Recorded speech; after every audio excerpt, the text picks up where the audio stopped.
ഫേഷ്യലിലെ 5th സ്റ്റെപ്പാണ് steaming. Oily സ്കിന്നുകാർ ഇത് skip ചെയ്യുന്നതാണ് നല്ലത്.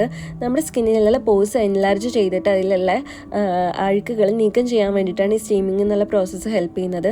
5 മിനിറ്റ് ചെയ്താൽ മതി. സ്റ്റീമിങ്ങിന് ശേഷം നമുക്ക് ഫേസ് നന്നായിട്ട് വൈപ്പ് ചെയ്യണം. അതിനുശേഷം ബ്ലാക്ക് ഹെഡ്സ് വൈറ്റ് ഹെഡ്സ് ഒക്കെ റിമൂവ് ചെയ്യാൻ ഒരു കോംഡോൺ എക്സ്ട്രാക്ടർ യൂസ് ചെയ്തിട്ട് പ്രഷറിൽ നമ്മളെ സ്കിന്നിൽ അത് അമർത്തി വെച്ചിട്ട് റിമൂവ് ചെയ്യണം. അത് യൂസ് ചെയ്യേണ്ട രീതിക്ക് തന്നെ ഉപയോഗിക്കണം.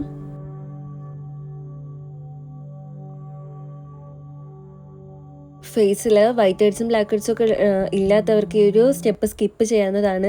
ദെൻ ആസ്ട്രിജൻറ്റ് ലോഷൻ ഉപയോഗിച്ചിട്ട് ഫേസ് ഒന്ന് വൈപ്പ് ചെയ്തെടുക്കാം. പലർക്കും ആസ്ട്രിജൻ ലോഷൻ്റെ ഉപയോഗം ഇപ്പോഴും അറിയില്ല. അത് ടോണറായിട്ട് ഉപയോഗിക്കാൻ പറ്റുമോ, മേക്കപ്പിന് മുന്നേ ഉപയോഗിക്കാൻ പറ്റുമോ എന്നൊക്കെ ചോദിക്കുന്നവരുണ്ട്. നമുക്ക് ശരിക്കും നമ്മൾ ബോഡിയിൽ ഡെറ്റോൾ എങ്ങനെയാണ് യൂസ് ചെയ്യുന്നത് അതുപോലെ തന്നെയാണ് ആസ്ട്രിജൻ ലോഷൻ ഉപയോഗിക്കുന്നത്. ഒരു ആൻറ്റിസെപ്റ്റിക് ലിക്വിഡാണ്. അതുകൊണ്ട് തന്നെ പിമ്പിൾസൊക്കെ പൊട്ടിക്കഴിഞ്ഞാലും ഇതിനൊക്കെ നമുക്ക് ഉപയോഗിക്കാൻ പറ്റും.